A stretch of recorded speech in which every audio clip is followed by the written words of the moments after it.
bendraminčiai, gimtojo žodžio sergėtojai, mėly buvusios katedros bendradarbiai, bendražygiai. Na, skyriaus pirmininkas Algirdas paprašė manęs pasidalinti mintim, kas ten tam Seime darosi, kad kokie ten drąsūs tie politikai, kad politikai bando tapti kalbininkais ir politikai bando perimti kalbininkų funkcijas. Na, deja, panašiai ir yra. Panašiai taip ir yra. Ir, mėlėjai, jau 4-ąjį dešimtmetį esame vienos bendrijos, draugijos nariai, kaip ir vienos šeimos žmonės. Ir mums čia visiems susirinkusiems nereikia agituoti, kartuoti, kokia vertybė mums yra Dievulio duota.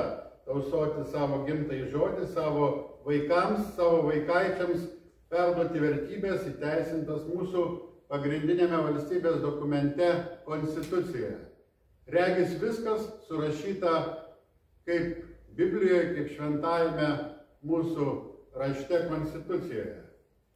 Kita vertus, mes puikiai suprantame, kad visi gyvename tarp politikos ir gramatikos. Deja, dažnai mūsų kalbininkų gildijos nariai, tarp jų ir draugijos nariai, skeptiškai, abejingai vertina procesus, veiksmus, kurie pasklinda iš Lietuvos Respublikos Seimo tribūnų. Girdi, ten ne mūsų daržas, ten nesąmonės peršamos. Mes atsiribojame nuo jų. Man keista būna tai girdėti. Man regis, kad atsiriboti nepakanka. Tai pavojinga tendencija, nes tada, kai įstatymai priimti, kai jie priimami, nelengva bus ateityje juos atšaukti ir tai gerokai užtruks. Nors Juozas čia optimizmą savo pasisakymų pabaigoje lyg ir išsakė. Nesvarbu, kad rinkimai artėja. Akivaizdu, kad turime suprasti, kad politika ir gramatika yra tiesiogiai susiję dalykai. Ir pasislėpimas pavėsyje nepagelbės. Apie tai kalbėjo dar kalbininkas Pranas Kniukšta 2013 metais išleidęs net savo atskirą knygą Tarp gramatikos ir politikos. Apie tai daug rašė ir kalbėjo daktarė Rita Miliūnaitė, pastaruoju metu nuosekliai argumentuoti, ačiū jam už tai, savo mintis išsako profesorius Kazimieras Župerka. Tiesiai šviesiai politikų ir jiems parankių kalbininkų modernistų teiginius pavadinęs išvedžiojimais. Atkreiptinas dėmesys, kad politikai, ypač tie, kurie tuo metu yra valdžioje, naudojasi tribūnomis, viešinimo galimybėmis, dažnai tam pasitelkia jums visiems puikiai žinomas pavardės liberalius kalbininkus. Neatmestina ir kas galėtų paneigti, kad jiems nėra pažadami ir ministrės Aušrinės Armonaitės įšaldyti, kabutėse, 25 milijonai eurų. Europos komisijos skirti elektroniniai erdvei sulietuvinti. Neseniai paaiškėjo, kad ministrė, beje, kaip kitaip ir gali būti, juk inovacijų ir ekonomikos ministrė. Ministrė Aušrinė Armonaitė nesenai prasitarė, kad šias lėšas pasiryžusi nukreipti ne kalbininkams, lituanistams, ne institutams, kur dirba kalbininkai patyrę, ne katedroms universitetų, o dirbtinio intelekto tyrimams. Beje, šią akimirką Aušrinė Armonaitė svečiuojasi Šiauliuose ir vyksta susitikimas su juo ir su kandidatu į prezidentus Dainium Žalimu. Tai ačiū, kad jūs nenuėjote į aną susitikimą, o susirinkome visi čia. Na, politikai dažnai net pasišaipo iš kalbininkų, kurie neva užsidarė savo narvelėse, nemato visumos, santykių su kaimynais, geopolitinių kontekstų ir panašiai. Tokie politikai geba net moralizuoti. Pacituosiu buvusių ministrą Liną Linkevičių. Citatos pradžia. Gramatika, kaip žinia, tiria žodžių sandarą ir rašybą. Yra žinoma ir civilizacijų gramatika, kuri padeda suprasti civilizacijų vidinės struktūras. Matyt, galima teigti, jog egzistuoja ir politinė gramatika, apibrėžianti tam tikrus dėsnius ir taisyklės politinio veikimo erdvėje. Daugelis politikų tas taisyklės žino ir jomis naudojasi. Yra tokių, kurie apie jas girdėję ir tik apsimeta, kad žino. Tokie paprastai per daug nesirūpina politinės rašybos ar skyrybos taisyklėmis. Būna savimi pasitikintis, ryžtingi, kritiški. Tai neretai patinka mažiau reikliam rinkėjui. Kai iš gramatikos norime padaryti politiką, tai jau kiek kitoks žanras, ypač jei su tuo susiję konkrečių žmonių likimai, saviraiška, pagaliau žmogaus teisės, valstybės vertinimas tarptautinėje arenoje. Grįžkime į Seimą. Dabartinėme Lietuvos Respublikos Seime, ypač liberaliajame jos sparne, kai pritrūksta argumentų, dalykinių kompetencijų, mėgstama mesti paskutinę kortą – žmogaus teisių. Aš noriu, man reikia, aš turiu teisę. Nesvarbu, kad ta korta nėra tūzas ar karalienė, nes argumentai paremti nepagristais norais, svajonėmis, pataikavimais daliai rinkėjų, prisidengiant tariamomis žmogaus teisėmis ir pragmatinių požiūrių į gramatiką.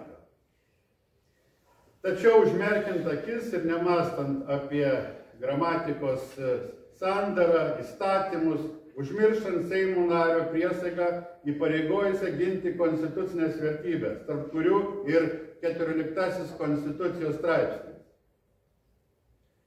Seime ignoruojant kalbininkus ir ne tik kalbininkus, bet ir Konstitucinio teismo keletą sprendimų pastarųjų metų, jau atverta Pandoros skrynia. Turime vadinamąjį 3 raidžių įstatymą, kuriuo, kaip kolega atskleidė Eugenijus Jovaiša, naudojasi jau ir moderniai lietuviai, negalintis atsispirti raidės X žavesiui. Pasitvirtino mano hipotezė, kurią aš įsakiau Seimo tribūnoje, kad tos 3 raidės bus tik pasitreniravimas ateities žygiams. Taip ir įvyko netrukus, kai Seimo tribūnoje išgirdome apie tos istorijos tęsinį, bandyti įteisinti jau 10 naujų diakritinių ženkliukų.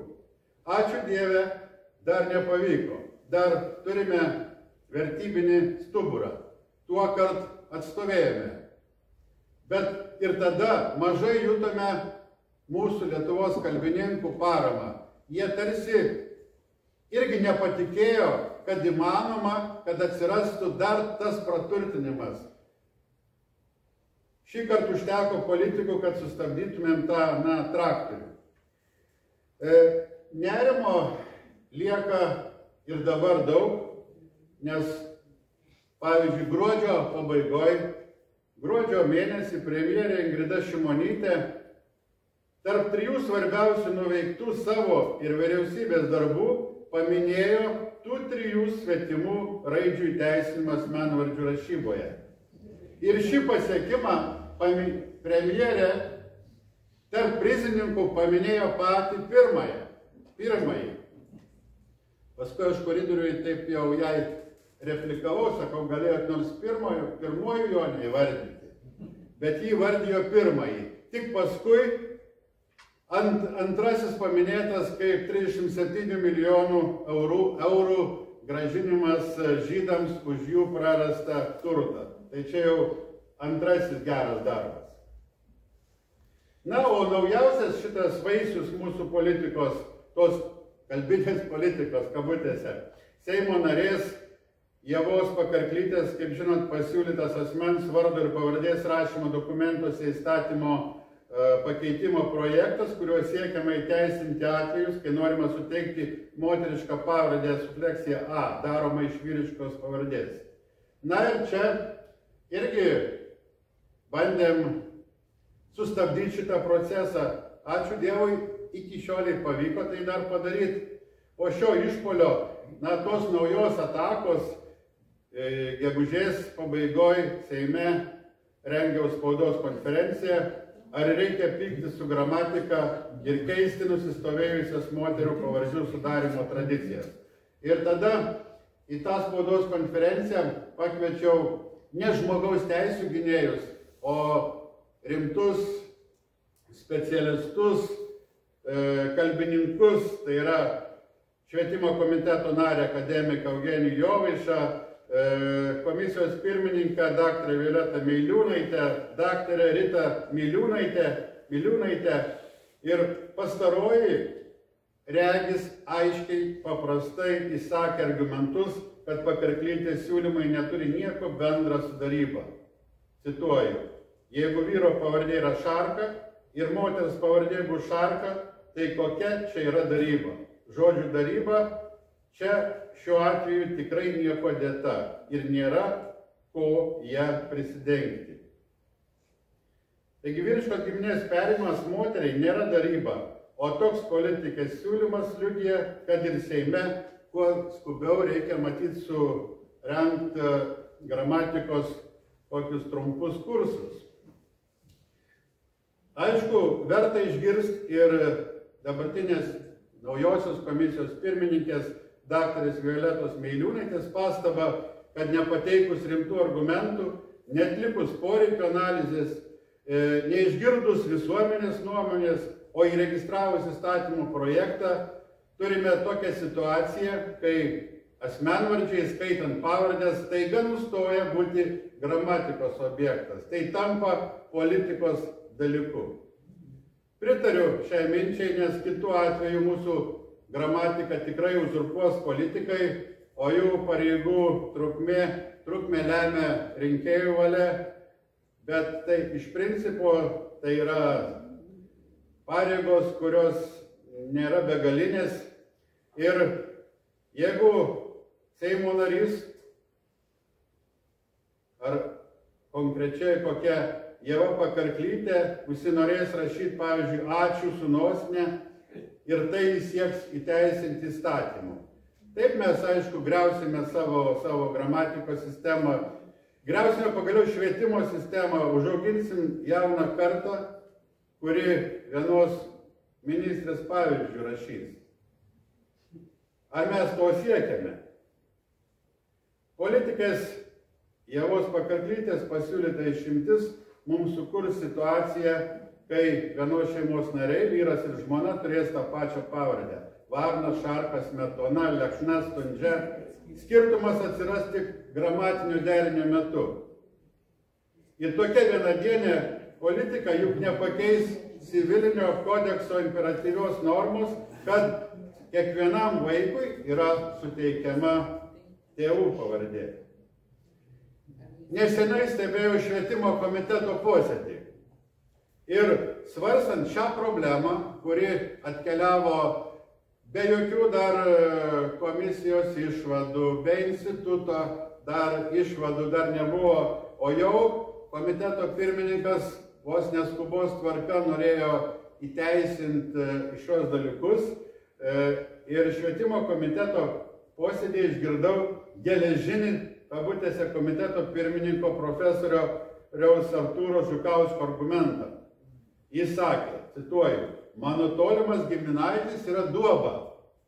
Jo žmona dabar gali vadintis, jeigu nori, Duobė. Ar Duobė, dar sako. Duobė ar Duobė. Bet ar negeriau vis tik būtų Duoba, o ne Duobė? Pasakyčiau, argumentuoti Lietuvos piliečio profesoriaus aiškinimai. Be to visiems jo akivaizdu, kad negeriausias metas tokiems svarstymams ir tokiems siūlymams.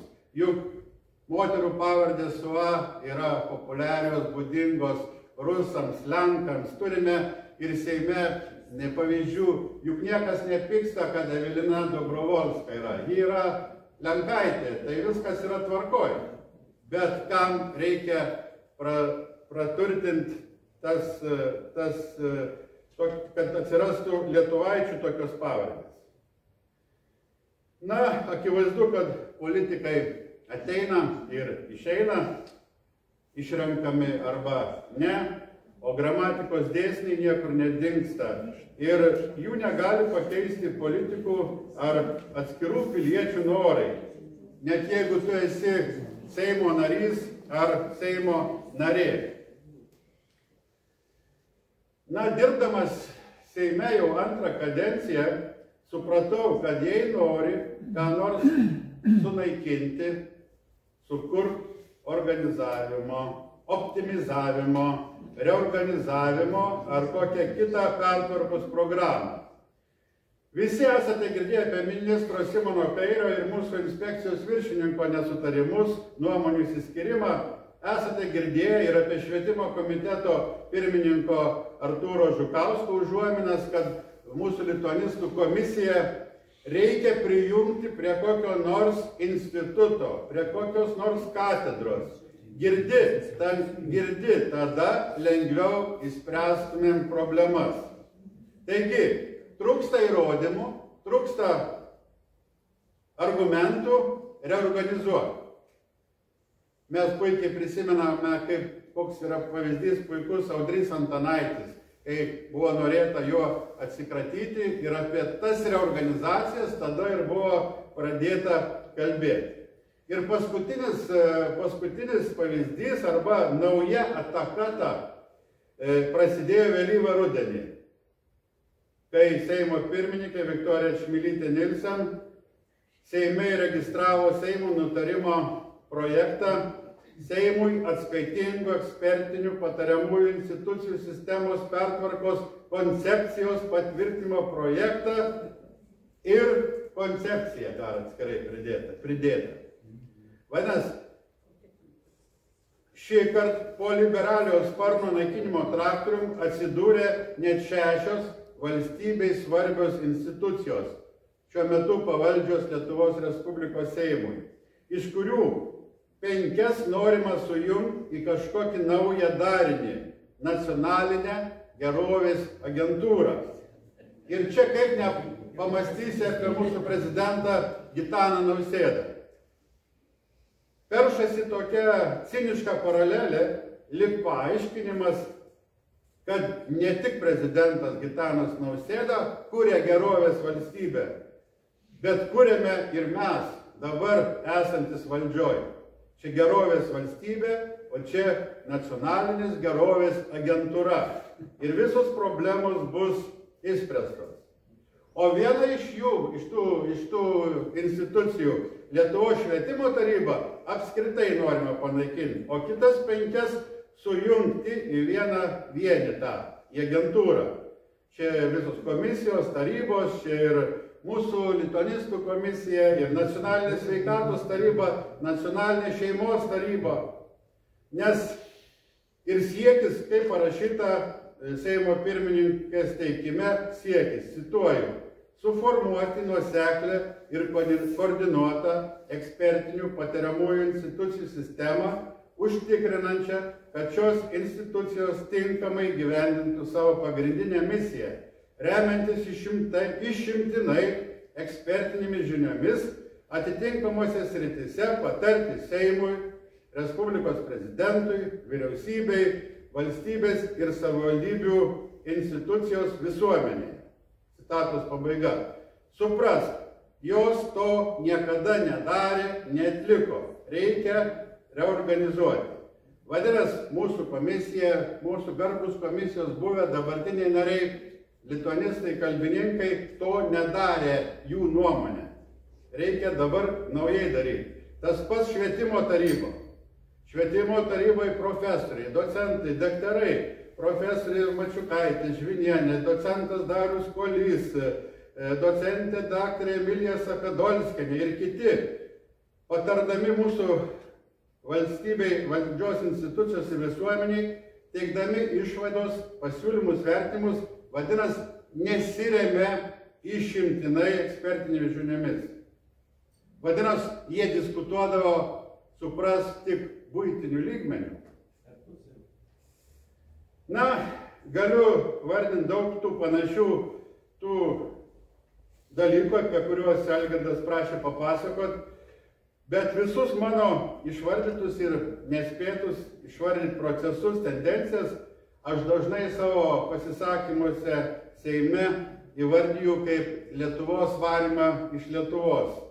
O mano kolega, akademikas Eugenijus Jovaiša, tai įvardijo kaip liberalių jėgų Seime vykdoma išvalstybinimo politika. Norėčiau paminėti su tuo susijusi galimo išvalstybinimo politikos pavyzdį, su tuo susijusi paskutinį įvykį Seime, paskutinėme rudens sesijos posėdėje Šventų Kalėdų išvakarėse. Paskutinis posėdis. Po kelių mėnesių proceso svarstymo mano teikimu buvo patvirtintas Seime ir sugrąžintas Lietuvos konstitucijos paminėjimas, kuris paminėjimas išrinkus savivaldybių tarybų narių priesaikoje, nes po praeitų paskutinių savivaldybių tarybų rinkimų tarybų nariai privalėjo prisiekti jau ne Lietuvos konstitucijai, o apskritai konstitucijai.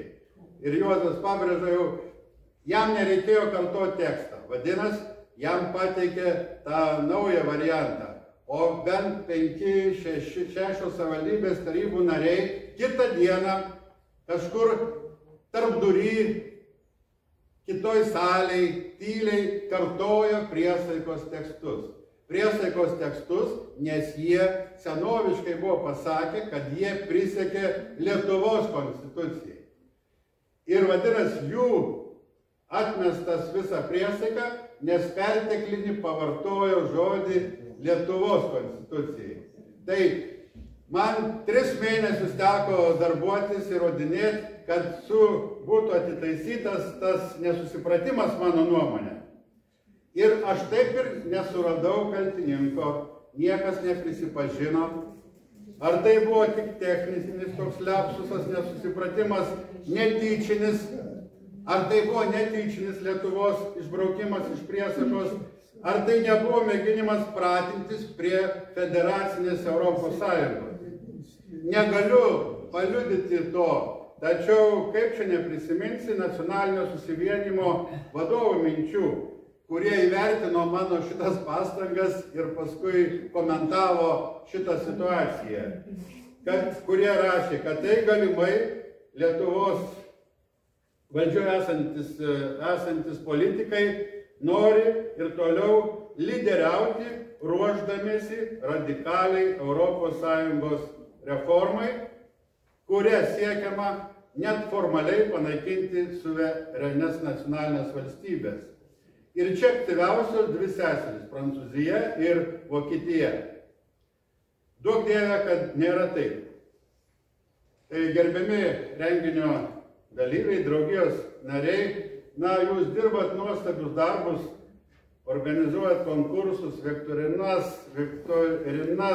įtraukėte moksleivius, mes matėme pristatymuose, tai tęskite tuos darbus, bet linkiu aktyviau įsitraukti į tą politikos gramatiką savo veiksmais, rašytiniu žodžiu, reaguokite į politikų bandymus uzurpuoti, kėsintis į gramatiką jos dėsnius tradicijas.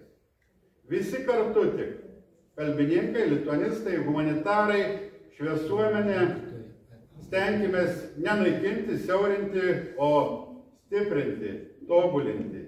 Ir kviečiu neprarasti budrumo, juk greitai išgirsite, kad liberaliųjų politikų jau pavasario sesijoje bus grįžtama prie to, išgirsite apie liberaliųjų politikų ir jų draugų kalbininkų, žmogaus teisių tariamų gynėjų bandymus į diskusijų areną sugrąžinti formą žmogą.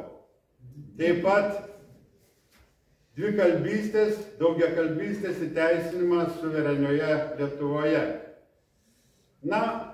Metas suprasti, metas susiprasti, kad Lietuva yra ne tik dabar, Lietuva buvo ir buvo auginama ne dabartinių Seimo narių, o daug anksčiau.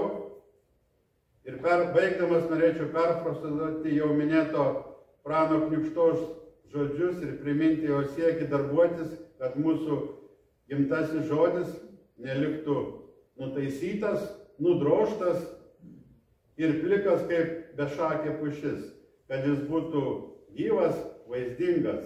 Tikiuosi, kad mes tai išsaugosime ir stiprinsime. Na ir mano pasisakymo pavadinime yra žodis, kai politikai bando perimti. Tai tas žodis bando, tai būna toks optimistinis, nes aš tikiu, kad mes atsispirsime ir tie bandymai nepavyks. Tai ačiū, kad esate, ačiū, kad visi dirbame kartu. Ir ačiū už šį puikų renginį.